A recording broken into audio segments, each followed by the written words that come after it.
Fourier ধারা related এই ক্লাসে আমরা খুবই গুরুত্বপূর্ণ এবং খুবই ইন্টারেস্টিং একটা ম্যাথামেটিক্যাল প্রবলেম সলভ করব। তো প্রথম কোয়েশ্চেনটাকে আপনাকে একটু ভালো করে বুঝতে হবে, কি কি বের করতে হবে সেই জিনিসটা আগে একটু ফিল করতে হবে। তো এখানে একটা ব্যবধি দেয়া আছে, দেখেন -পাই থেকে পাই ব্যবধি। তার মানে এখানে এক্সটা -পাই থেকে পাই এর মধ্যে এক্সিস্ট করে। তার মানে এক্সটা -পাই এর মধ্যে কিন্তু নাই, আবার পাই এর মধ্যেও কিন্তু নাই। তাহলে এটার ব্যবধিটা কি? ব্যবধিটা হচ্ছে -পাই এর পর থেকে শুরু করে পাই এর আগ পর্যন্ত যত বিন্দু আছে সকল বিন্দুর মধ্যে থাকতে পারে হচ্ছে এক্স, বা এই -পাই এবং পাই এর মধ্যে থাকবে এক্স। ঠিক আছে? তারপর এখানে একটা ফাংশন দেয়া আছে, আমরা দেখতে পাচ্ছি f of x equal to x plus x square। এইটা হচ্ছে একটা ফাংশন, এবং এই ফাংশনের বা এই ফাংশনটিকে সাইন মানে ফুরিয়ার সাইন এবং কোসাইন ধারায় বিস্তৃতি করতে হবে। ঠিক আছে? তারপর হচ্ছে এখানে দুইটা ধারা দেয়া আছে, এই দুইটা ধারা আমাদেরকে প্রুফ করতে হবে। তো এখানে আলটিমেটলি আমাদের যে কাজটা করতে হবে সেটা হচ্ছে এই ধারা বা এই ফাংশনের উপর ডিপেন্ড করে আমাদের ফুরিয়ার ধারা বের করতে হবে। তারপর সেইটার ব্যবধির উপরে ভিত্তি করে ফাংশনটি এই ফাংশনটি মানে এই ব্যবধিতে এটা বিচ্ছিন্ন নাকি অবিচ্ছিন্ন। দেখেন এটা বিচ্ছিন্ন নাকি অবিচ্ছিন্ন, বিচ্ছিন্ন নাকি অবিচ্ছিন্ন, এইটার উপর ডিপেন্ড করে আপনাকে এই ধারাগুলো নির্ণয় করতে হবে। ঠিক আছে? তো এই জিনিসটা আমরা পরে দেখব। আগে আমরা এই ফাংশনটিকে আমরা সাইন এবং কোসাইন ধারায় বিস্তৃতি করব। ঠিক আছে? তো এর জন্য প্রথমতই আমরা -পাই থেকে পাই ব্যবধিতে যে ফুরিয়ার ধারাটা আছে সেই ফুরিয়ার ধারাটা লিখে নিলাম। তো এটা হচ্ছে আমাদের -পাই থেকে পাই ব্যবধিতে ফুরিয়ার ধারা। তো এইটাই হচ্ছে আমাদের সেই ধারা যে ধারা থেকে আমরা এই দুইটা প্রবলেম সলভ করব। এখন দেখেন এই যে ধারা, এই ধারার মধ্যে এ নট আছে, তারপর এ এন আছে, তারপর বি এন আছে। এইগুলোকে বলা হয় ফুরিয়ার সহগ। কি বলা হয়? ফুরিয়ার সহগ। এখন আপনার একটাই কাজ, সেটা হচ্ছে এই যে এ নট, এই যে এ এন আর এই যে বি এন, এই তিনটা ফুরিয়ার সহগের মান বের করতে হবে। তারপরে এই ১ নং সমীকরণে বসিয়ে দিতে হবে।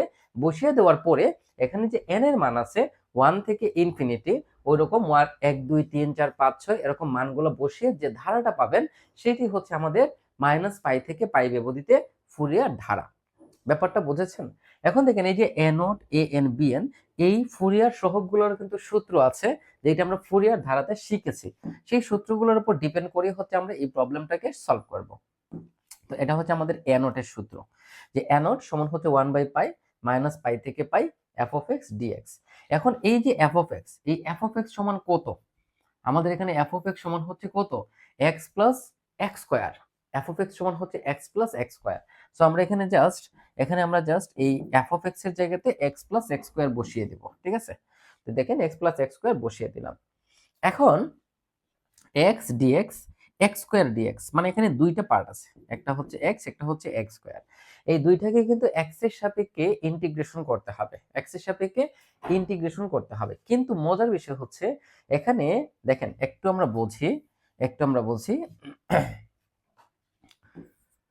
1/পাই, ঠিক আছে, -পাই থেকে পাই x plus x square dx। এই অংশটা যদি আমরা বের করি, দেখেন একটু বোঝার চেষ্টা করি আমরা। সো এখান থেকে আমরা কি লিখব? 1/পাই -পাই থেকে পাই x dx প্লাস, এই যে প্লাস, তারপর আবার 1/পাই -পাই থেকে পাই x square dx, x square dx। এখন কথা হচ্ছে ভাই, এই যে x dx মানে এই যে ফাংশনটা আছে এখানে, এখানে f of x ফাংশন, দেখেন এখানে এই অংশটাকে আমরা ধরে নিলাম, এই অংশটাকে ধরে নিলাম আমরা f of x। ঠিক আছে? আর এখানে এটা হচ্ছে আমাদের f of x।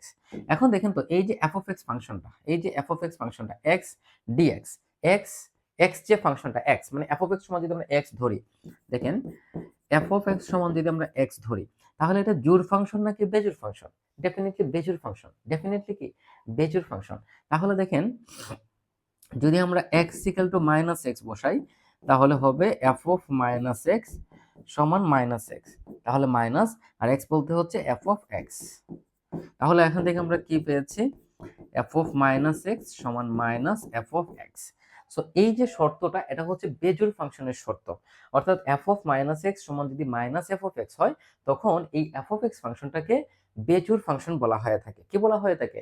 বেজোড় ফাংশন বলা হয়ে থাকে। এখন এখানে আপনাকে একটা জিনিস জানতে হবে, দেখেন এখানে আপনাকে একটা জিনিস মাস্ট বি আপনাকে জানতে হবে। আমি একটু এই জিনিসটাকে একটু বোঝাই, এইটা আপনার বারবার কাজে লাগবে। দেখেন সূত্রটা হচ্ছে ইন্টিগ্রেশন অফ মাইনাস পাই থেকে পাই এফ অফ এক্স ডিএক্স, ঠিক আছে? এখন মাইনাস পাই থেকে পাই বলতে এখানে এমন একটা লিমিট, যে লিমিটটা সেম, জাস্ট অপোজিট সাইন যুক্ত। সেটা পাই হতে পারে, 2 হতে পারে, 3 হতে পারে, হোয়াট এভার, যাই হোক সমস্যা নাই। বিষয়টা হচ্ছে এখানে আপার লিমিট লোয়ার লিমিট সেম থাকবে, জাস্ট বিপরীত চিহ্ন যুক্ত হবে। মানে এখানে পাই, এটা মাইনাস পাই, ঠিক আছে? যদি এরকম হয় তাহলে এইটার মান, এটাকে আমরা এভাবে লিখতে পারি, 2 0 থেকে পাই এফ অফ এক্স ডিএক্স। আচ্ছা আচ্ছা, আর অথবা আমরা লিখতে পারি 0। দেখেন এইটা কখন হবে? যখন এফ অফ এক্স জোড়, যখন এফ অফ এক্সটা কি হবে? জোড় ফাংশন হবে। দেখেন যখন এফ অফ এক্স জোড় ফাংশন, আর 0 হবে যখন এফ অফ এক্স বেজোড় ফাংশন। এফ অফ এক্স কি? বেজোড় ফাংশন। এখন বলেন তো এখানে এই যে এক্স ডিএক্স, এক্স ডিএক্স মানে এই যে এক্স, এটা হচ্ছে আমাদের এফ অফ এক্স, এটাই হচ্ছে আমাদের এফ অফ এক্স। তাহলে এফ অফ এক্সটা কি? জোড় ফাংশন নাকি বেজোড় ফাংশন? এফ অফ এক্স হচ্ছে বেজোড় ফাংশন, বেজোড় ফাংশন। দ্যাট মিন্স এইটার যদি আমরা ইন্টিগ্রেশন করি, যেহেতু এটা বেজোড় ফাংশন, সো এইটার যদি আমরা ইন্টিগ্রেশন করি, দেখেন এই অংশটা যদি আমরা ইন্টিগ্রেশন করি, এই অংশটা যদি আমরা ইন্টিগ্রেশন করি তাহলে সেটা 0 হবে। আপনি করেও দেখাতে পারেন। দেখেন সো এক্স ডিএক্স এর ইন্টিগ্রেশন কি? X square by 2। এই অংশটা আমি পরে দেখাচ্ছি। মাইনাস পাই থেকে পাই, তাহলে 1 বাই পাই, আর এখানে 2টাকে নিয়ে আসি কারণ এটা তো কনস্ট্যান্ট। সো এখানে বসালে pi square minus minus pi square, ঠিক আছে? তাহলে 1 by 2 pi, pi square minus minus পাইকে স্কয়ার করলে পাই স্কয়ারই হবে। সো এটা হয়ে গেল 0। তাহলে দেখেন যদি আমাদের এফ অফ এক্স ফাংশনটি বেজোড় হয় তাহলে ওইটার ইন্টিগ্রালের মান হবে 0। সো এখানে প্রথম পার্টটার ক্ষেত্রে আমি দেখিয়ে দিলাম, পরবর্তীগুলোর ক্ষেত্রে আপনাকে সেম বিষয়টা মনে রাখতে হবে যে যদি এটা বেজোড় হয় তাহলে হয়ে যাবে 0, আর যদি জোড় হয় সেক্ষেত্রে আমরা আপার লিমিট এবং লোয়ার লিমিট যদি সেম হয় তাহলে শুধু এই কন্ডিশনগুলো আপনি অ্যাপ্লাই করতে পারবেন। তো যদি এটা জোড় হয় তাহলে লোয়ার লিমিটকে 0 লিখে সামনে আমরা 2 লিখতে পারি, ঠিক আছে? এইটাই হচ্ছে আমাদের ইন্টিগ্রালের একটা ইম্পর্টেন্ট প্রপার্টিস। এটি হচ্ছে আমাদের ইন্টিগ্রালের একটা ইম্পর্টেন্ট প্রপার্টিস। এইটা আপনাকে অবশ্যই মনে রাখতে হবে। তাহলে দেখেন এক্স্যাক্টলি এই জিনিসটি এখানে বলা হয়েছে যে মাইনাস পাই থেকে পাই ব্যবধিতে এক্স বেজোড় ফাংশন। অ্যাকচুয়ালি এটা এক্স না, এটা হচ্ছে এফ অফ এক্স। কি এটা? F of x. F of x মানে হচ্ছে এক্স, এফ অফ এক্স মানে কি? এক্স। দেখেন এই অংশটাই কিন্তু এফ অফ এক্স, এই অংশটাই কি? এফ অফ এক্স, এই অংশটাই কি? F of x. সো এখানে এক্স লেখা যে কথা, এফ অফ এক্স লেখা একই কথা, ঠিক আছে? তো যেহেতু এটা বেজোড় ফাংশন, সো ওইটার মান কি হয়ে যাবে? 0 হয়ে যাবে। সো ওইটা লেখার দরকার নাই। তাহলে এখানে কি থাকবে? মাইনাস পাই থেকে পাই এক্স স্কয়ার ডিএক্স। তাহলে দেখেন মাইনাস পাই থেকে পাই এক্স স্কয়ার ডিএক্স। এখন যদি আমরা এটা ইন্টিগ্রেশন করি তাহলে এক্স স্কয়ার ডিএক্স এর ইন্টিগ্রেশন হচ্ছে x cube by 3, minus pi থেকে পাই, মাইনাস পাই থেকে পাই। আচ্ছা এখানে আপনারা একটা বিষয় খেয়াল করেন, এখানে যে এক্স স্কয়ার, এই এক্স স্কয়ারটা কিন্তু এফ অফ এক্স, এই এফ অফ এক্সটাই কি? X square. F of x হচ্ছে এক্স স্কয়ার। এখন বলেন তো যদি আমি এখানে এক্স এর জায়গাতে মাইনাস এক্স বসাই তাহলে এটা হবে minus x square, that means x square, অর্থাৎ এফ অফ এক্স। তাহলে দেখেন এফ অফ মাইনাস এক্স সমান আমরা কি পেয়েছি? F of x. সো এইটা হচ্ছে জোড় ফাংশনের ডেফিনেশন। এটা কি? জোড় ফাংশনের ডেফিনেশন। যেহেতু এটা জোড় ফাংশন, সো আপনি চাইলে এখানে আপনি মাইনাস পাই না দিয়ে এখানে আপনি 0 দিয়ে সামনে 2 লিখতে পারেন। এখন আপনার মনে প্রশ্ন আসতে পারে যদি আমি মানে সামনে 2 না নিয়ে এসে এখানে মাইনাস পাই নিয়ে করি, কোনো সমস্যা আছে? না, কোনো সমস্যা নেই, আপনি এভাবেও করতে পারেন। সো আমরা যদি এখানে বসাই তাহলে এটা হয়ে যাবে pi cube by 3, pi cube by 3, এবং সামনে যা ছিল 1 by pi, so 1 by pi যদি আপনি বসান তাহলে 1 by pi pi cube by 3 হবে। দেখেন এখানে একটু লক্ষ্য করি, এখানে এই যে সামনে 2 ছিল, এই 2টা লিখতে হবে, এই যে 2 পাই কিউব বাই 3। আর এই টোটাল অংশটার সামনে কি ছিল 1/π। সো আমি যদি এখানে 1/π লিখি তাহলে একটা পাই কাটা যাবে, তাহলে হবে 2π²/3। এই 2টা কিন্তু আপনাকে লিখতে হবে ভাই, ঠিক আছে। আর এই 1/πটা কিন্তু এখানে ছিল, আমি ওইখানে লিখি নাই। এই যে দেখেন আমাদের এখানে কিন্তু 1/πটা আমাদের সামনে ছিল, এই যে দেখেন এখানে 1/π কিন্তু ছিল। সো এই অংশটা জাস্ট আমি আপনাদেরকে করে দেখালাম। সো এইভাবে আপনি এ নটের মানটা কিন্তু পেয়ে গেলেন 2π²/3। এই যে দেখেন 2π²/3। সো মূল বিষয়টা হচ্ছে যদি আপনি জোড় ফাংশন হয়, দেখেন আমি কিন্তু এখানে 2 সামনে নিয়ে এসে লোয়ার লিমিটকে 0 ধরে করে আমি এই মানটা বের করেছি। আর এখানে দেখেন কিভাবে করা হয়েছে, এখানে আপার লিমিট লোয়ার লিমিট মানে লোয়ার লিমিটকে কিন্তু চেঞ্জ করা হয় নাই, -π রাখা হয়েছে, রেখেও ক্যালকুলেশন করে সেম মানটা কিন্তু এসেছে, ঠিক আছে। আচ্ছা, এই জিনিসটাকে আমি আরেকটু এক্সপ্লেন করে দেখাই। যদি আমি আমি আমি এই অংশটা করে দেখাই, একটু করে দেখাই। তো যদি আমি এখানে জিনিসটাকে এরকম করি, দেখেন -π থেকে পাই। সো দেখেন এটা হয়ে যাবে x³/3 -π থেকে পাই, এখানে আছে 1/π। ওকে, সো যদি আমি লিমিট বসাই তাহলে এখান থেকে পাবো এই 3টাকে আমরা এখানে নিয়ে আসি, কারণ 3 তো দরকার নাই। তাহলে হবে π³ -π³।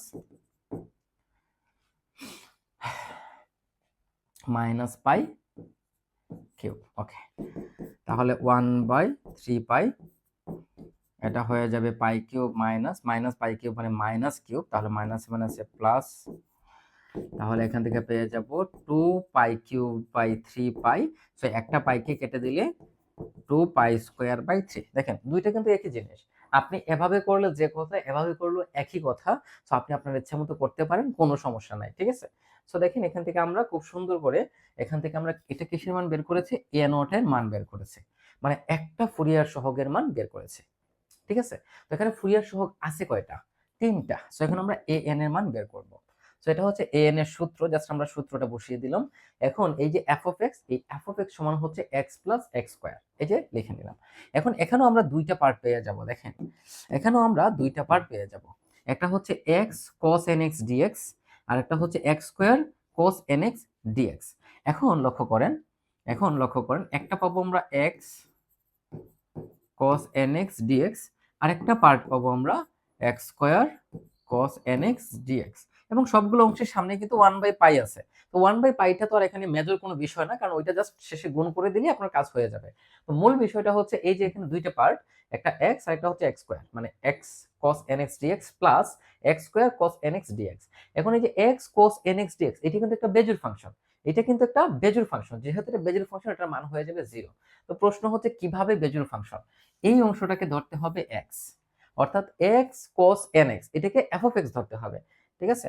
তাহলে দেখেন আমি যদি এটাকে ধরি তাহলে কি হবে, দেখেন তাহলে আমরা f of x সমান কি ধরবো, f of x সমান হচ্ছে x cos nx। দেখেন x cos nx এটা হচ্ছে f of x, ঠিক আছে। এখন এইটাকে যদি আমরা মানে বেজোড় ফাংশন নাকি জোড় ফাংশন এটা আমরা টেস্ট করব। সো x এর জায়গাতে জাস্ট -x বসিয়ে দিবেন, তাহলে এটা হবে -x cos -nx, ঠিক আছে। আচ্ছা, তাহলে হবে -x cos -θ সমান হচ্ছে cos θ। দেখেন সূত্রটা কি, cos -θ সমান cos θ, cos -θ সমান কিন্তু cos θ, ঠিক আছে। এইগুলা কিন্তু আপনাকে ভাই জানতে হবে, এগুলো ত্রিকোণমিতির সূত্র, এগুলো মাস্ট আপনাকে জানতে হবে, ঠিক আছে। আচ্ছা, তাহলে দেখেন এই যে -x cos -n θ ছিল, এটা হয়ে গেল cos n θ। তাহলে এই অংশটাকে জাস্ট আমরা লিখে নিতে পারি -f of x। দেখেন এই যে অংশটা, এই টোটাল অংশটাই কিন্তু আসলে আমাদের f of x এর মান। তাহলে f of -x সমান -f of x। তার মানে এইটা কার শর্ত, এটা হচ্ছে বিজোড় ফাংশনের শর্ত। কার শর্ত, এটা হচ্ছে বিজোড় ফাংশনের শর্ত। সো বিজোড় ফাংশন হলে দেখেন যদি f of x বিজোড় হয় তাহলে এইটার ইন্টিগ্রালের মান কত হয়ে যাবে, 0 হয়ে যাবে। যদি বেজোড় হয় তাহলে তার ইন্টিগ্রালের মান হয়ে যাবে 0। সো দেখেন খুব সুন্দরভাবেই আমরা লিখতে পারি যে x cos nx এটার মান হচ্ছে 0। এখন আমরা বাকি অংশটাতে কাজ করব, এখন এখানে আমাদের কি আছে, দেখেন এখানে আমাদের আছে x square cos nx dx, x square cos nx dx। এখন এই জায়গাটা আমরা এখানে একটু লিখি, দেখেন -π থেকে π 1/π x square cos nx dx। এখন এই লাইনটাকে এক্সপ্লেন করার জন্য এই লাইনটার একটা ইন্টারেস্টিং ফর্মুলা আছে। দেখেন আপনি এই লাইনটাকে দুইভাবে সলভ করতে পারেন, একটা হচ্ছে এটাকে আপনি ইউ ধরবেন, এইটাকে আপনি ভি ধরবেন, এটা হচ্ছে ইউ, এটা হচ্ছে ভি, ঠিক আছে? ধরে আপনি integration of uv formula apply করে এটাকে সলভ করতে পারবেন। বাট আমরা এখানে ইউবি সূত্র অ্যাপ্লাই না করে নতুন একটা সূত্র অ্যাপ্লাই করব। তো সূত্রটা কি দেখেন, ইন্টিগ্রেশন অফ ইউবি ডিএক্স সমান u v prime minus u one v double prime plus u two v triple prime minus এইভাবে চলতে থাকবে। তো ব্যাপারটা কি, এই ব্যাপারটা আসলে কি দেখেন, ব্যাপারটা হচ্ছে প্রথমত দেখেন ব্যাপারটা একটু বুঝি আমরা। 1/π তো থাকবে, এই 1/π কিন্তু কনস্ট্যান্ট, সো এইটা সামনে থাকবে, এটা নিয়ে আসলে কোনো কনফিউশন থাকার কথা না, ঠিক আছে? তো প্রথমে আমরা কি করব দেখেন, এই জায়গায় একটা মুছে আমি, ওকে। এখন লক্ষ্য করি, প্রথমে আমরা লিখব ইউ, তাহলে এখানে ইউ বলতে কিন্তু কত, এটা কিন্তু ইউ, এটা কি ইউ, আর এই অংশটা cos nx, এটা হচ্ছে ভি, cos nx টা হচ্ছে ভি। তাহলে সূত্র হচ্ছে ইউ বি প্রাইম, প্রাইম মানে হচ্ছে অন্তরীকরণ, আর নিচে যেগুলো দেওয়া আছে এগুলো হচ্ছে ইন্টিগ্রেশন, যেমন u1 এটা হচ্ছে ইন্টিগ্রেশন, u2 এটা হচ্ছে ইন্টিগ্রেশন, ঠিক আছে? তাহলে দেখেন প্রথমে আমরা কাকে রাখবো, ইউ কে। দেখেন ইউ কিন্তু কনস্ট্যান্ট, সো আমরা ইউ কে রাখলাম, রেখে ভি কে অন্তরীকরণ করলাম। তাহলে এখানে cos nx কে আমরা কি করব,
এখন দেখেন এখানে আমরা x square cos nx dx, এখানে আমরা integration of uv formula apply করব, বাট গতানুগতিক আমরা যে সূত্রটা শিখে এসেছি সেইটা অ্যাপ্লাই না করে নতুন একটা সূত্র অ্যাপ্লাই করব।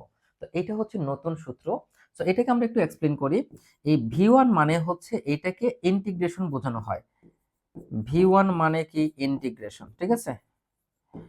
v2 মানে হচ্ছে v1 এর ইন্টিগ্রেশন, v3 মানে হচ্ছে v2 এর ইন্টিগ্রেশন, ঠিক আছে? তারপর আছে ইউ প্রাইম, তো ইউ মানে হচ্ছে x স্কয়ার, ইউ মানে কি x স্কয়ার, দেখেন এটা হচ্ছে ইউ, আর এই যে cos nx এই টোটাল অংশটাই হচ্ছে ভি, ঠিক আছে? টোটাল অংশটা হচ্ছে ভি। তাহলে ইউ কে রেখে ভি কে আমরা অন্তরীকরণ করব, দেখেন ইউ কে রেখে ইউ কে রেখে ভি কে আমরা ইন্টিগ্রেশন করব, নিচে যেগুলো আছে এগুলো হচ্ছে ইন্টিগ্রেশন, তাহলে ইউ কে রেখে ভি কে ইন্টিগ্রেশন করব। তাহলে সূত্র দেখেন, ইউ কে রাখলাম, রেখে আমরা cos nx এর ইন্টিগ্রেশন করব।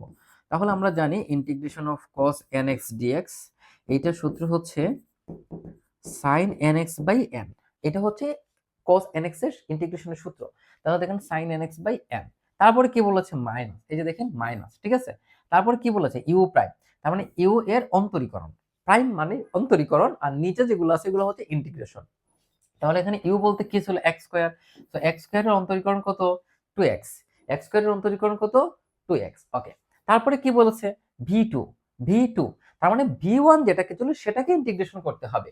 এখন এখানে v1 টা কে ছিল, এই টোটাল অংশটা হচ্ছে আমাদের v1, সো এটাকে যদি আমরা ইন্টিগ্রেশন করি তাহলে কি হবে দেখেন, সো এখানে n টা তো কনস্ট্যান্ট, সো এটা সামনে চলে আসবে, তাহলে হয়ে যাবে sin nx dx। সো এটাকে যদি আমরা ইন্টিগ্রেশন করি তাহলে sin এর ইন্টিগ্রেশন হচ্ছে মাইনাস cos, তাহলে minus cos nx by n, ঠিক আছে?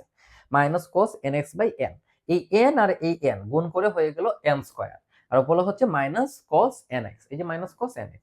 তারপরে কি বলেছে v2, আচ্ছা v2, ওকে।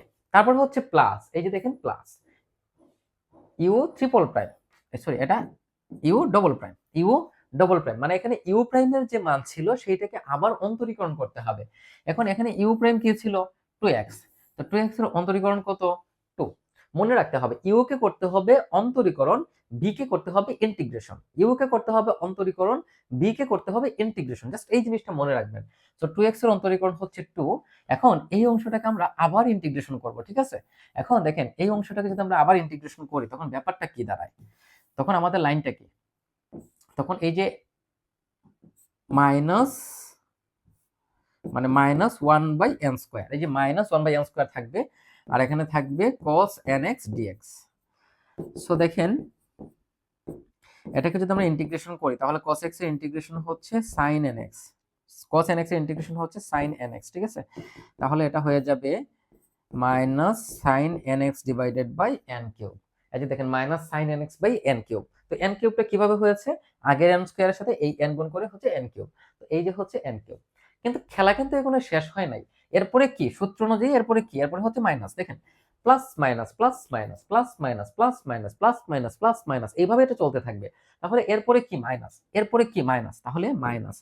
তারপরে দেখেন ব্যাপারটা একটু বুঝি আমরা। তারপর এখানে ছিল আগে ইউ ডবল প্রাইম, এখন হবে ইউ ট্রিপল প্রাইম v4, ঠিক আছে? তারপর হচ্ছে প্লাস। এখন দেখেন আগের যে আমাদের ইউ ডবল প্রাইম ছিল, ইউ ডবল প্রাইমের মান কত 2, ইউ ডবল প্রাইমের মান কত 2, 2 কে যদি আমরা অন্তরীকরণ করি সেটা হয়ে যাবে 0। তার মানে যখনই কোনো কনস্ট্যান্ট হয়ে যাবে এরপর আর করার দরকার হয় না, কারণ কনস্ট্যান্ট থাকলেই তার অন্তরীকরণ হয়ে যাবে 0। সো যেহেতু এখানে আমরা কনস্ট্যান্ট পেয়ে গেছি, সো এরপরের অন্তরীকরণ হবে 0। সো ওইটার করার এখানে কোনো দরকার নাই। এখন আসেন লিমিট হচ্ছে -π থেকে π, একটু বুঝি -π থেকে π। এখন দেখেন এখানে যতগুলো সাইন যুক্ত পদ আছে, যতগুলো সাইন যুক্ত পদ আছে এইগুলোর মান 0 হয়ে যাবে। প্রশ্ন হচ্ছে কেন? দেখেন আমরা কি জানি, আমরা জানি যে sin n - π এইটা সমানো 0, আবার sin nπ এইটার মানও হচ্ছে 0, ঠিক আছে? আবার আমরা যদি 0 বসাই তাহলে sin 0 এর মানও হচ্ছে 0। দেখেন আপনি এখানে x এর জায়গাতে পাই বসান আর -π বসান, যাই বসান না কেন এটার মান 0ই হবে। এখন কথা হচ্ছে ভাই এই অংশটার মান যদি 0 হয় তার সাথে x² গুণ আছে, তাই তার মান কি চেঞ্জ হয়ে যাবে? না, 0 এর সাথে আপনি যাই গুণ করবেন সেটা 0ই হবে। দ্যাটস ওয়াই আমরা এই টোটাল অংশটার মান পাবো 0 এই লিমিট বসালে। সেম প্রসেসে এখানে যেহেতু সাইন আছে এখানে মান বসালে এটার মানও হয়ে যাবে 0। এখন 0 এর সাথে আপনি যাই গুণ করেন সেটা 0ই হবে। এখানে আসলে মানে চিন্তা ভাবনার কিছু নাই। তো খেলাটা হবে শুধু এই জায়গাতে, জাস্ট এই জায়গার মধ্যে আমরা হিসাবটাকে করব, ঠিক আছে? এখন দেখেন এই যে 2x, তো 2টাকে আমরা লিখলাম, আর এই যে n², আচ্ছা একটু বুঝি আমরা এখান থেকে, এই অংশটা বাদ, ঠিক আছে? এটা বাদ কারণ এটার মান 0, এইটার মানও কি 0। সো ওইগুলো লেখার দরকার নাই। এখন এই যে -2x, তো 2 কে নিয়ে আসলাম, এই যে 2, এই 2 হচ্ছে constant, n² constant, π constant. So 2 আর π এর সাথে n² গুণ করলে πn²। এখন আসেন বাকিগুলা x, আচ্ছা এখানে দেখেন এই যে মাইনাস মাইনাসে কিন্তু প্লাস, মাইনাসে মাইনাসে কি হয়ে গেছে, প্লাস হয়ে গেছে। সো এই জন্য এখানে কিন্তু প্লাস, ঠিক আছে? তাহলে এখানে আছে শুধুমাত্র x। দেখেন এখানে আমরা যে লিমিট বসাবো, সেটা হচ্ছে x cos nx, এইটার লিমিট হচ্ছে -π থেকে π। দেখেন এখানে 2 মাইনাসে মাইনাসে তো প্লাস, 2 ডিভাইডেড বাই πn² আমরা লিখে দিলাম। এখন জাস্ট আমরা এই অংশের মধ্যে লিমিট বসাবো। সো π যদি বসাই তাহলে হবে π cos n π, ঠিক আছে? তারপর সূত্র অনুযায়ী মাইনাস, x এর জায়গাতে বসাবো -π, তারপর cos n - π। তাহলে কি পাচ্ছি, π cos n π, মাইনাসে মাইনাসে হচ্ছে প্লাস π, আর cos -θ সমান হচ্ছে cos θ, cos -θ সমান হচ্ছে cos θ, অলওয়েজ মনে রাখতে হবে cos -θ সমান হচ্ছে cos θ, cos -θ সমান হচ্ছে cos θ। দেখেন cos -θ সমান cos θ, ঠিক আছে? তো cos এইটাকে যদি ভেতরে নিয়ে আসেন তাহলে এটাকে আমরা এভাবে লিখতে পারি -nπ সমান হচ্ছে cos nπ, ঠিক আছে? তো π cos nπ, সো এই দুইটাকে যদি আমরা যোগ করে দেই তাহলে পাবো 2π cos nπ, 2π cos nπ। তাহলে দেখেন এই যে 2 আর এই হচ্ছে π আর এই হচ্ছে cos nπ, আর 2/πn² তো আগে থেকেই ছিল, ঠিক আছে? তো দেখেন এই যে ক্যালকুলেশনটাকে আমরা করে ফেললাম, এতটুকু পর্যন্ত না বোঝার কিছু নাই। এখন জাস্ট দেখেন এখান থেকে একটা পাই তো কাটা যাবে, তাহলে 2/n², 2 দুগুণা 4, 4/n², আর এই যে cos nπ সমান -n⁴n, cos nπ সমান -1⁴n, এই মানটা জাস্ট আমরা এখানে বসিয়ে দিব, ঠিক আছে? তাহলে এই যে আমরা বের করলাম এটা হচ্ছে an এর মান। দেখেন খুবই সহজ, কিন্তু জাস্ট একটু কনসেপ্ট গুলো বলতে আমরা এটাকে ক্লিয়ার করে ফেলতে পারি, ঠিক আছে? তো আমাদের এ এন এর কাজ শেষ। এখন আসেন বি এন এর কাজ। বি এন এর কাজ করব। তো এটা হচ্ছে বি এন এর সূত্র। এখন আমরা জাস্ট এফ অফ এক্স এর জায়গাতে এক্স প্লাস এক্স স্কোয়ার বসিয়ে দিব, ঠিক আছে? দেখেন এফ অফ এক্স এর জায়গাতে আমরা এই যে এফ অফ এক্স এর জায়গাতে এক্স প্লাস এক্স স্কোয়ার বসিয়ে দিলাম। আর এই যে x sine N x, x sine N x ওইটা কিন্তু বেজোড় ফাংশন না, ঠিক আছে? লক্ষণ করেন x square sine N x dx এইটা হচ্ছে বেজোড় ফাংশন। তাহলে এখানে কি আছে দেখেন, x sine N x dx. একটু দেখাই আপনাদেরকে আমি, দেখেন এখান থেকে আমরা কি পাচ্ছি, মাইনাস পাই থেকে pi X plus X square sine N x DX, এবং সামনে আছে ওয়ান বাই পাই, সামনে আছে কি ওয়ান বাই পাই। আচ্ছা এখন লক্ষ্য করি one by pi minus pi থেকে পাই, এখানে থাকবে আমাদের x sine N x dx. প্রশ্ন হচ্ছে তাহলে এক্স স্কোয়ার, দেখেন এখানে আরেকটা পার্ট আছে, এখানে আরেকটা প্লাস পার্ট আছে, আমরা যদি লিখি মাইনাস পাই থেকে pi X square sine N x DX, দেখেন X square sine N x dx. এখন আপনাকে দেখতে হবে এখানে কিন্তু দুইটা এফ অফ এক্স আছে, এই যে এটা একটা এফ অফ এক্স আর এই যে এই অংশটা হচ্ছে একটা এফ অফ এক্স, ঠিক আছে? তো এই এফ অফ এক্স এর মধ্যে কোন ফাংশনটা জোড় ফাংশন এবং কোন ফাংশনটা বেজোড় ফাংশন, এই জিনিসটা একটু আমরা এখান থেকে বের করি। তাহলে দেখেন একটু যদি আমরা এটাকে বের করি,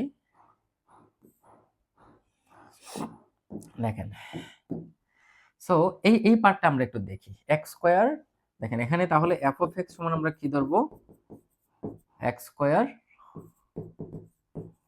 সাইন এন এক্স। তো আমি যদি এক্স এর জায়গাতে মাইনাস এক্স বসাই তাহলে এটা হবে minus X square sign minus N x, ঠিক আছে? আচ্ছা তাহলে মাইনাস এক্স স্কোয়ার মানে হচ্ছে এক্স স্কোয়ার, আর সাইন মাইনাস থিটা সমান হচ্ছে মাইনাস সাইন থিটা। সূত্রটা মনে রাখতে হবে, সাইন মাইনাস থিটা সমান মাইনাস সাইন থিটা, ঠিক আছে? তাহলে এটা এরকম হয়ে গেল। তাহলে এখান থেকে আমরা লিখতে পারি minus X square sine N x, that means minus F of x. তাহলে দেখেন এফ অফ মাইনাস এক্স সমান মাইনাস এফ অফ এক্স পেয়েছি এই অংশটার ক্ষেত্রে, তার মানে এই অংশটা হচ্ছে বেজোড় ফাংশন। তার মানে এইটা কি পেয়ে গেলাম আমরা, এইটা হচ্ছে বেজোড় ফাংশন। আর বেজোড় ফাংশন হলে যদি লিমিট সেম থাকে, জাস্ট অপোজিট সাইন যুক্ত হয়, তাহলে তার মান কি হয়ে যায়, জিরো হয়ে যায়। সো এই টোটাল অংশটার মান হয়ে গেল জিরো। সো এই অংশটা থাকবে না, শুধু আমরা এই অংশটার আমরা ইন্টিগ্রেশন করব, ঠিক আছে?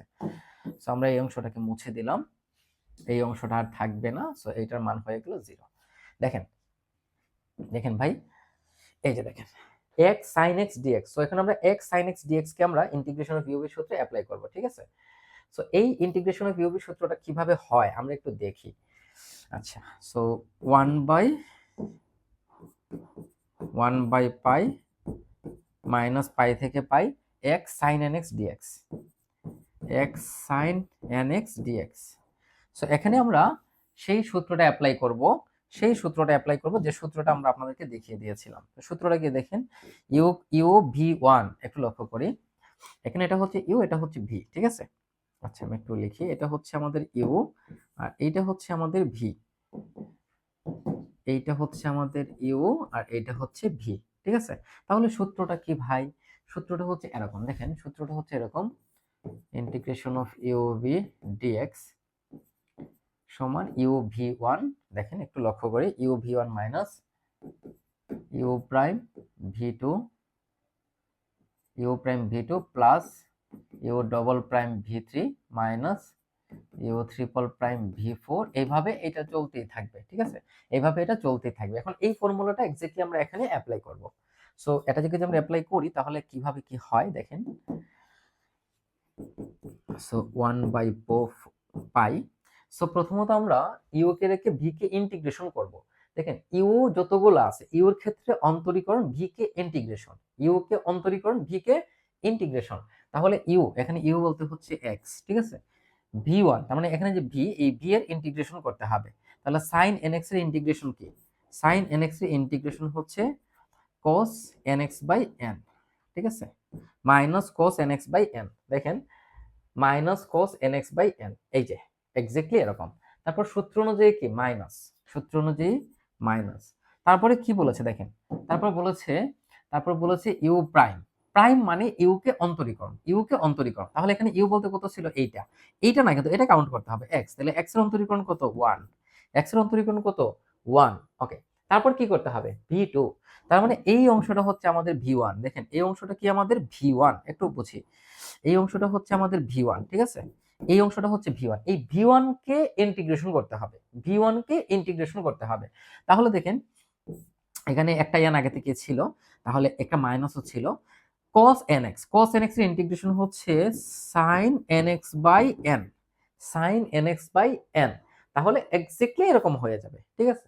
তারপর কি আছে, প্লাস, তারপর কি আছে, প্লাস। তারপর কি বলেছে, u double prime, that means u যে প্রাইমটা ছিল, মানে ইউ প্রাইমকে আবার অন্তরীকরণ করতে হবে। তো এখন এইটা তো হচ্ছে আমাদের ইউ প্রাইম, তাই না, এটা তো হচ্ছে আমাদের ইউ প্রাইম, এটা তো ইউ, এটা কি ইউ, এটা হচ্ছে ইউ প্রাইম। সো ইউ প্রাইমকে যদি আমরা অন্তরীকরণ করি তাহলে হবে 0। তো জিরোর সাথে আপনার যাই থাকে সেটা কিন্তু জিরোই হবে, গুণ করলে জিরোই হবে। এটা যেহেতু কনস্ট্যান্ট, সো পরবর্তী পদগুলো আমাদের লেখার দরকার হবে না, কারণ ওইটার অন্তরীকরণ জিরোই হবে। সো এখানে আমরা জাস্ট আমাদের লিমিটটাকে বসিয়ে দেব, ঠিক আছে ভাই। এগুলো খুবই সহজ বিষয়, ঠিক আছে, এখানে আসলে না বোঝার কিছু নাই। তাহলে দেখেন এই যে মাইনাস আর এই যে মাইনাস, মাইনাসে মাইনাসে কি হয়ে যাবে, প্লাস, মাইনাসে মাইনাসে হয়ে যাবে প্লাস। তখন এই মাইনাস আর 1 লেখার দরকার নাই। আর এই n আর n, এই দুইটাকে আমরা একসাথে লিখে ফেলতে পারি n স্কয়ার। এখন আমরা লিমিট বসাবো মাইনাস পাই থেকে পাই। সো এখানে সাইন যুক্ত পদ আছে, যদি লিমিট মাইনাস পাই থেকে পাই থাকে বা 0 থেকে পাই থাকে, সেক্ষেত্রে সাইন যুক্ত পদের মান সর্বদাই 0 হবে, কারণ সাইন মাইনাস পাই এর মানও 0, সাইন পাই এর মানও 0, সাইন 0 ডিগ্রির মানও 0। দ্যাটস ওয়াই এইটার মধ্যে লিমিট বসানোর দরকার নেই, কারণ এটা লিমিট 0ই হবে, এটা বসালেও 0 হবে, আর না বসালে তো আর আপনার কষ্ট কিছু কমে গেল। সো এটা বাদ, আমরা এখানে লিমিট বসাবো। তাহলে 1 বাই এই n এর সাথে পাই গুণ করে দিলে n পাই। তাহলে লিমিট আমরা কোথায় বসাবো, আচ্ছা এই মাইনাসটাকে আমরা এখানে নিয়ে আসি, ঠিক আছে, বাইরে নিয়ে আসলাম। তাহলে এখানে আছে আমাদের x cos nx, আর লিমিট হচ্ছে মাইনাস পাই থেকে পাই, মাইনাস পাই থেকে পাই। এখন দেখেন যদি আমরা এখানে এটাকে একটু সমাধান করি, তাহলে দেখেন মাইনাস 1 বাই n পাই, তাহলে পাই বসালে pi cos n pi minus minus pi cos minus n পাই। এখন দেখেন এখান থেকে যদি আমরা সমাধান করি, minus 1 by n pi, pi cos n pi, মাইনাসে মাইনাসে প্লাস, ঠিক আছে। আর cos minus theta, cos minus theta সমান হচ্ছে মাইনাস, cos মাইনাস থিটা সমান হচ্ছে cos theta, cos minus theta সমান হচ্ছে cos থিটা। দেখেন cos মাইনাস থিটা সমান cos থিটা, ঠিক আছে। সো cos মাইনাস n পাই সমান হবে cos n pi, cos n pi. So এখান থেকে আমরা কি পাচ্ছি, minus 1 by n pi into 2 pi cos n pi. So pi pi কেটে দিব, তাহলে এখান থেকে আমরা পাবো মাইনাস 2 বাই n, আর cos n পাই সমান minus 1 to the power n, cos n পাই সমান minus 1 to the power n। তাহলে মাইনাস 2 বাই n, দেখেন minus 2 by n minus 1 to the power n, ঠিক আছে। এখন এই যে মাইনাস, এই মাইনাস এই লাইনটাকে আমরা এভাবে লিখতে পারি, দেখেন minus 1 to the power 1, 2 by n minus 1 to the power n। তাহলে এখানে মাইনাস 1 এর পাওয়ার হচ্ছে 1, এখানে মাইনাস 1 এর পাওয়ার হচ্ছে n। বেস যেহেতু সেম, সো পাওয়ার কি হয়ে যাবে, যোগ হয়ে যাবে, যোগ হলে হয়ে যাবে minus 1 to the power n plus 1, এবং এইটাই হচ্ছে আমাদের bn এর মান। দেখেন ভাই কনসেপ্ট একেবারেই সিম্পল, জাস্ট আপনি যদি জোড় ফাংশন বেজোড় ফাংশন জিনিসগুলোকে ক্লিয়ার করে ফেলতে পারেন, তাহলে খুব ইজিলি আপনি এই টাইপের প্রবলেমকে সলভ করে ফেলতে পারবেন। এখানে আসলে কঠিন কিছু নাই। এখন জাস্ট আপনি এই যে a not a n b n, দেখেন এইটা হচ্ছে bn এর মান, ঠিক আছে। এর আগে কিন্তু আমরা কার মান বের করেছি, a নট বের করেছি, a n বের করেছি, আর এখান থেকে আমরা বের করেছি bn। এই সবগুলো মান আমরা জাস্ট এক নঙে বসিয়ে দেব। সো যদি এক নঙে বসাই তাহলে দেখেন এটা হচ্ছে আমাদের এক নং সমীকরণের মান বসানোর পরে পাই স্কয়ার বাই 3, এটা হচ্ছে প্রথম পদ, এবং এইটা হচ্ছে আমাদের মান বসানোর পরে স্ট্রাকচার। এখানে আমাদের কি করা হয়েছে, এখানে হচ্ছে আমাদের জাস্ট ভ্যালুগুলো বসানো হয়েছে, এই তিনটা ভ্যালু জাস্ট এক নং সমীকরণে বসিয়ে দিলে আমরা এক্স্যাক্টলি এরকম একটা স্ট্রাকচার কিন্তু পেয়ে যাব। কথা কিন্তু ভাই এতটুকু, এখানে আসলে কঠিন কিছু নাই, just a n b n এবং a নট এইগুলোর মধ্যে মান বসানো হয়েছে, ঠিক আছে। এখন দেখেন এখন আমাদের লাইনটা কি, দেখেন f of x equal to, আমি এই লাইনটা একটু লিখি, f of x equal to pi square by 3। আমরা একটু লাইনটা এখানে লিখি,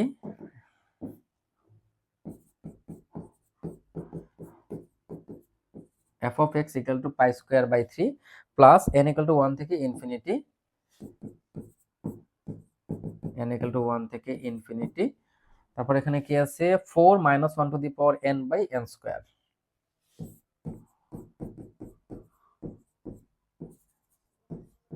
cos nx, 4 minus 1 to the power n divided by cos nx, হ্যাঁ, plus 2 minus 1 to the power, দেখেন plus 2 minus 1 to the power 2 by n, আচ্ছা 2 by n আমরা একটু সুন্দর করে লিখি, minus 1 to the power n plus 1 sin nx, 2 by n minus 1 to the power n plus 1 sin nx। Okay, তাহলে এই যে লাইনটা ছিল আমাদের, এই লাইনটা জাস্ট আমরা এখানে লিখে নিলাম, ঠিক আছে। এখন এখানে আমরা একটু মানগুলোকে বসাবো, ঠিক আছে। তো মানগুলোকে আমরা কিভাবে বসাবো দেখেন, সো আমরা বলতে পারি f of x সমান পাই স্কয়ার বাই 3, দেখেন f of x সমান কি পাই স্কয়ার বাই 3, ঠিক আছে, pi square by 3। Okay, plus, so প্রথমত আমরা n ইকুয়াল টু 1 বসাবো। সো এখানে দুই ধরনের ধারা আছে, আমাদের প্রশ্নের মধ্যে বলা ছিল যে সাইন এবং কোসাইন ধারায় বিস্তৃতি করো। তো প্রথমে আমরা সাইন ধারাটা লিখব, তারপরে আমরা কোসাইন ধারাটা লিখব। আর এখানে যেহেতু সামেশন আছে, তার মানে এখানে n এর যতগুলো মানে আমরা বসাই না কেন, প্রত্যেকটা মানের জন্য মাঝখানে আপনাকে প্লাস চিহ্ন ব্যবহার করতে হবে। আচ্ছা, সো প্রথম কথাই হচ্ছে এখানে একটা 4 আছে, সো 4টাকে আগে আমরা লিখে নিলাম। তাহলে এখানে যদি 4টাকে আমরা বাইরে নিয়ে নিই, তাহলে থাকবে minus 1 to the power n divided by n square. এখন আমরা যদি 1 বসাই, তাহলে দেখেন 1 বসালে হবে মাইনাস 1 বসালে হবে minus 1 divided by 1 square cos x, ঠিক আছে। তারপর আমরা 2 বসাবো, কি বসাবো 2, তো 2 যদি বসাই তাহলে আমরা লিখবো প্লাস 2 বসালে এটা হবে 1 আর এটা হয়ে যাবে 2 স্কয়ার, এটা হবে cos 2x। তারপর আমরা বসাবো 3 যদি বসাই তাহলে মাইনাস 1 এর পাওয়ার 3 বসালে কত হবে, মাইনাস 1 এর পাওয়ার যদি আমরা 3 বসাই তাহলে হবে মাইনাস 1 আর এটা হয়ে যাবে 3 স্কয়ার, আর এখানে আছে cos 3x। তারপর আপনি চাইলে এখানে আরো মান বসাতে পারেন, সমস্যা নাই, ঠিক আছে, আরো মান বসাতে পারেন, সমস্যা নেই। এখন দেখেন এই যে লাইনটা আমরা পেয়েছি, এই লাইন থেকে আমরা এভাবে লিখতে পারি কিনা একটু দেখেন তো। মাইনাস যদি আমরা আগেই কমন নিয়ে নেই, মাইনাস যদি আমরা আগে এখান থেকে কমন নিয়ে নিই, এই পার্টটা কিন্তু বাকি আছে, এটা আমি একটু পরে দেখাচ্ছি, আমি জাস্ট একটা একটা করে পার্ট আপনাদেরকে দেখাচ্ছি, ঠিক আছে। সো পাই স্কয়ার বাই 3 আমি মাইনাস কমন নিলাম, ঠিক আছে। মাইনাস কমন নিলে এখান থেকে আমরা পাবো, দেখেন মাইনাস কমন নিলাম, 4 তো আছেই, তাহলে এখানে থাকবে cos x minus 1 by 2 square cos 2x, এটা হয়ে যাবে প্লাস মাইনাস মানে plus 1 by 3 square cos 3x, তারপর এটা হবে মাইনাস, এভাবে জিনিসটা চলতে থাকবে। তাহলে দেখেন এই যে cos 2x by 2 square cos 3x by 3 square, আপনি এরকমও লিখতে পারেন অথবা এরকমও লিখতে পারেন, কোনো সমস্যা নাই। ব্যাপারটা বুঝেছেন? এখন দেখেন আমরা কিন্তু এতক্ষণ শুধু এই জায়গা নিয়ে কাজ করেছি, ঠিক আছে। এখন আমরা আমাদের এই জায়গা নিয়ে কাজ করব। আমরা কাজ কিন্তু একসাথেই করব, বাট জাস্ট আমি আপনাদেরকে বোঝানোর জন্য এটাকে এভাবে লিখলাম আর কি। কাজ আপনারা একসাথেই দুইটা পার্টকেই করতে হবে, ঠিক আছে। আচ্ছা, সো প্রথম পার্টের এই অংশটা কিভাবে আসলো সেটা আশা করি বুঝেছি। এখন আসেন ওই পরেরটা, মানে প্লাস দিয়ে আমি এটাকে দেখাই আপনাদেরকে, আমি এটাকে একটু মুছে দেই। ওকে, সো আমি এখানে প্লাস দিলাম, প্লাস মানে হচ্ছে এই অংশ থেকে শুরু করে বাকি অংশ, ঠিক আছে, প্লাস দিলাম। সো এই দুইটা পার্টে যা ছিল সে তাকে আমি প্রথমে লিখে ফেলেছি। এখন দেখেন এই যে n = 1 থেকে ইনফিনিটি, এই জিনিসটা কিন্তু এইটার মধ্যেও আছে, ঠিক আছে। আচ্ছা, এই অংশটা আমি মুছে দেই, ঠিক আছে। এই অংশটা মুছে এই অংশটাকে আমি সামনে নিয়ে আসি, তাহলে জিনিসটা আরো সহজভাবে আপনাদেরকে আমি এক্সপ্লেন করতে পারবো। হ্যাঁ, এখন ঠিক আছে। সো আপনারা বা বললেন যে প্লাস কোথা থেকে আসলো, এটা কিন্তু পরের অংশ, দেখছো এখানে প্লাস আছে। সো আমি যদি 1 বসাই, তো এই যে 2, এই 2 কিন্তু কনস্ট্যান্ট, সো 2টা কিন্তু থাকবেই, 2টা কি থাকবেই, সো 2 কে আমরা আগেই রেখে দিলাম। সো 1 যদি বসাই, দেখেন যদি আমরা 1 বসাই তাহলে এটা হবে 1 এর পাওয়ার 2, দ্যাট মিন্স 1, অর্থাৎ 1/1 sin x। 2 যদি বসাই তাহলে বেজোড় সংখ্যা, তাহলে এটা হয়ে যাবে -1/2 সাইন টু এক্স। 3 যদি বসাই তাহলে হয়ে যাবে প্লাস, তাহলে হবে 1/3 সাইন 3x।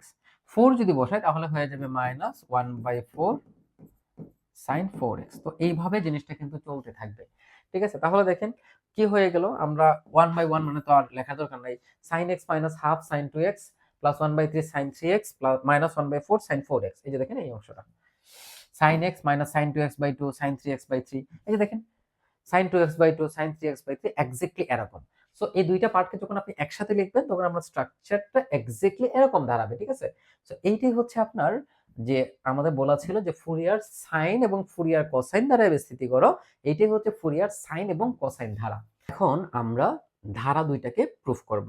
তো ধারা দুইটাকে প্রুফ করার জন্য আমাদের বিচ্ছিন্নতা বা অবিচ্ছিন্নতার কনসেপ্টটাকে একটু বুঝতে হবে, ঠিক আছে। তো আমাদের কনসেপ্টটা কি ছিল দেখেন, আমাদের যে ব্যবধিটা ছিল এরকম যে এক্স এর লিমিট ছিল মাইনাস পাই থেকে পাই এর মধ্যে। সো আমরা বলতে পারি x belongs to minus pi থেকে পাই, মানে এক্সটা কিন্তু মাইনাস পাই থেকে পাই এর মধ্যে অবস্থিত। তাহলে বলেন তো এই মাইনাস পাই থেকে পাই ব্যবধিতে, মানে মাইনাস পাই বা পাই ব্যবধিতে কি এক্সটা বিলং করে, এক্সিস্ট করে? না। দেখেন মাইনাস পাই এর মধ্যে মাইনাস পাই বিন্দুতে বা পাই বিন্দুতে এই এক্সটা কিন্তু এক্সিস্ট করে না। সো এই আমরা যদি বলি তাহলে এই যে পাই বিন্দুতে যদি বলি আমরা এক্স ইকুয়াল টু পাই বিন্দুতে, এক্স ইকুয়াল টু পাই বিন্দুতে তাহলে কি হবে দেখেন, এক্স ইকুয়াল টু পাই বিন্দুতে আমাদের যে ফাংশনটা, এই ফাংশনটা হবে বিচ্ছিন্ন। দেখেন এক্স ইকুয়াল টু পাই বিন্দুতে ফাংশনটি বিচ্ছিন্ন। কেন বিচ্ছিন্ন? কারণ ভাই এক্স ইকুয়াল টু পাই বিন্দুটাই তো এখানে এক্সিস্ট করে না, করে না তো। দেখেন এক্স ইকুয়াল টু পাই এই বিন্দুটাতে এখানে এক্সিস্ট করে না, তাই না? কারণ এখানে মাইনাস পাই থেকে পাই এর মধ্যের সকল বিন্দুতে এক্স আছে। তো যেহেতু এটা এক্সিস্ট করে না দ্যাটস ওয়াই এটা কি বিচ্ছিন্ন। আর মাইনাস পাই থেকে পাই এর মধ্যে যে কোনো বিন্দুতে এই ফাংশনটা বা এই ফাংশনটা অবিচ্ছিন্ন হবে। এখন যদি আমি এই দুইটার মধ্যে একটা বিন্দু নেই জিরো, আমরা একটা বিন্দু নেই জিরো, তাহলে এই জিরো বিন্দুতে ফাংশনটা অবশ্যই কি হবে, অবিচ্ছিন্ন হবে। এখন যখনই আমরা একটা বিচ্ছিন্ন ফাংশন নিব, তার সূত্রটা হচ্ছে এক্স্যাক্টলি এরকম। তো সূত্রটা কি আমরা একটু দেখাই। দেখেন x ইকুয়াল টু a বিন্দু যদি বিচ্ছিন্ন হয় মনে রাখতে হবে এই সূত্রটা বিচ্ছিন্নের জন্য, ঠিক আছে। যদি বিচ্ছিন্ন হয়, তো বিচ্ছিন্ন হলে কি হবে, x ইকুয়াল টু a বিন্দুতে আমি একটা বিন্দু দেখালাম x ইকুয়াল টু a বিন্দু। তো x ইকুয়াল টু a বিন্দুতে একটা ফাংশন f অফ x যদি বিচ্ছিন্ন হয় তাহলে তার সূত্র হবে f অফ a সমান f of minus a plus 0 plus f of a minus 0 divided by 2। এটা হচ্ছে সূত্র, ঠিক আছে। মানে x equal to পাই বিন্দুতে বা x equal to a বিন্দুতে এটা হচ্ছে তার বিচ্ছিন্নতা বের করার সূত্র। এইটা আপনাকে অবশ্যই মনে রাখতে হবে। যদি বিচ্ছিন্ন হয় তাহলেই আমরা এই সূত্রটা ব্যবহার করব। আর যদি অবিচ্ছিন্ন হয় তাহলে সরাসরি মান বসিয়ে আমরা ক্যালকুলেশন করে আপনার ধারাটাকে মিলিয়ে ফেলতে পারবো। তো কনসেপ্টটাকে একটু বোঝেন। সো আমরা লিখলাম যে f of x equal to এত। এখন দেখেন এটা যেহেতু বিচ্ছিন্ন, পাই বিন্দুতে তো অবশ্যই ফাংশনটা বিচ্ছিন্ন, সো আমরা এটা লিখলাম। তাহলে এখানে আমাদের কি হলো, হলো f of minus pi plus f of pi divided by 2, মানে f of পাই এর মানটা আপনাকে এখান থেকে বের করতে হবে, ঠিক আছে। আচ্ছা তাহলে দেখেন আমাদের ফাংশনটা কি ছিল, f of x equal to x square plus x, মানে x plus x square, x plus x square. So এখানে x এর জায়গাতে জাস্ট মাইনাস পাইটাকে বসিয়ে দিতে হবে, তাহলে এটা হবে minus pi plus minus pi square. So minus পাইকে স্কয়ার করলে প্লাস পাই স্কয়ার হয়ে যাবে, আর এটা হবে pi plus pi square divided by 2। So এটা কাটা, সো এখান থেকে পাবো আমরা 2 pi square by 2, that means pi square. So f of pi এর মান, এই যে f অফ পাই এর মান আমরা পেয়ে গেলাম পাই স্কয়ার, পাই স্কয়ার। এখন আমাদের এই যে ধারাটা ছিল পাঁচতম, এই পাঁচতম এর প্রত্যেকটা x এর জায়গাতে জাস্ট আমরা পাই বসিয়ে দিব, তাহলে দেখেন সো x ইকুয়াল যদি আমরা পাই এই পাঁচতম সমীকরণে বসাই তাহলে এটা হয়ে যাবে f অফ পাই cos পাই। দেখেন cos পাই সমান -1, cos পাই সমান কি -1। এখানে যদি পাই বসান তাহলে sin পাই এর মান 0, 2 পাই 0, 3 পাই 0, মানে সাইন যুক্ত পদ থাকলে sin পাই বা sin মাইনাস পাই বা sin 0 এই সকল কিছুর মান কি হয়ে যায় 0। তো যখনই আমরা যখনই আমরা কি করব x ইকুয়াল টু পাই বসাবো, তখন এই পার্টটার আর কোনো দরকার নাই, কারণ এই পার্টের মান কি হয়ে যাবে, 0 হয়ে যাবে, কারণ এখানে সাইন আছে। আচ্ছা, তাহলে আমরা এখানে যদি ক্যালকুলেশন করি, এখানে যদি পাই বসাই তাহলে cos পাই, দেখেন যদি বসাই তাহলে cos পাই, দেখেন cos পাই সমান -1, cos 2 পাই সমান 1, cos 3 পাই সমান -1, cos 4 পাই সমান হচ্ছে 1, এইভাবে এটা চলতে থাকবে, ঠিক আছে। তাহলে দেখেন এই যে cos পাই এটার মান হচ্ছে -1, cos 2 পাই সমান হচ্ছে 1, সো 1/2 স্কয়ার, cos 3 পাই সমান হচ্ছে -1, সো প্লাসে মাইনাসে -1/3 স্কয়ার। এরপর আপনি যাই নেন না কেন, এরপরে এভাবেই এটা চলতে থাকবে, ঠিক আছে, এভাবেই এটা চলতে থাকবে, একেবারে সিম্পল বিষয়। এইগুলো হচ্ছে cos এর মান, ঠিক আছে। এখন এই যে f অফ পাই, এই f অফ পাই সমান কত, পাই স্কয়ার, এই পাই স্কয়ারটা এখানে যদি আমরা বসিয়ে দেই তাহলে দেখেন পাই স্কয়ার সমান সামথিং, মানে বাকি যা আছে আর কি এখানে, সো আমরা পাই স্কয়ার বসিয়ে দিলাম, সো আমরা এটাকে এভাবে লিখে ফেলতে পারি। দেখেন দেখেন f অফ পাই সমান পাই স্কয়ার, এখানে পাই স্কয়ার বাই 3, এখানে দেখেন সবগুলোর সামনে কি আছে, মাইনাস আছে, এখানে আবার কি আছে, মাইনাস আছে, মাইনাস মানে হচ্ছে প্লাস, তো এই যে মাইনাস মানে হচ্ছে প্লাস। এখন এই পাই স্কয়ার থেকে প্রথমে এই অংশটাকে বিয়োগ করতে হবে, তাহলে পাই স্কয়ার থেকে যদি আমরা এই অংশটাকে বিয়োগ করি তাহলে হবে 3 pi square by pi square, অর্থাৎ 2 pi square by 3, 2 pi square by 3, ঠিক আছে, 2 পাই স্কয়ার বাই 3। আর এই 2 পাই স্কয়ার বাই 3 কিন্তু আমাদের এই টোটাল অংশের মান, এই টোটাল অংশের মান হচ্ছে 2 পাই স্কয়ার বাই 3। এখন এটাকে যদি 4 দ্বারা ভাগ করে দেই, দেখেন যদি 4 দ্বারা ভাগ করে দেই তাহলে 2, that mean pi square by 6, এই যে অংশটা। সো এই টোটাল অংশটাকে আমরা এভাবে লিখি, এটার মান হচ্ছে পাই স্কয়ার বাই 6। তার মানে আমাদের যে প্রথম যে পার্টটা ছিল বা প্রথম যে সমীকরণটা ছিল সেইটা কিন্তু আমরা প্রপারলি বের করতে পেরেছি, ঠিক আছে।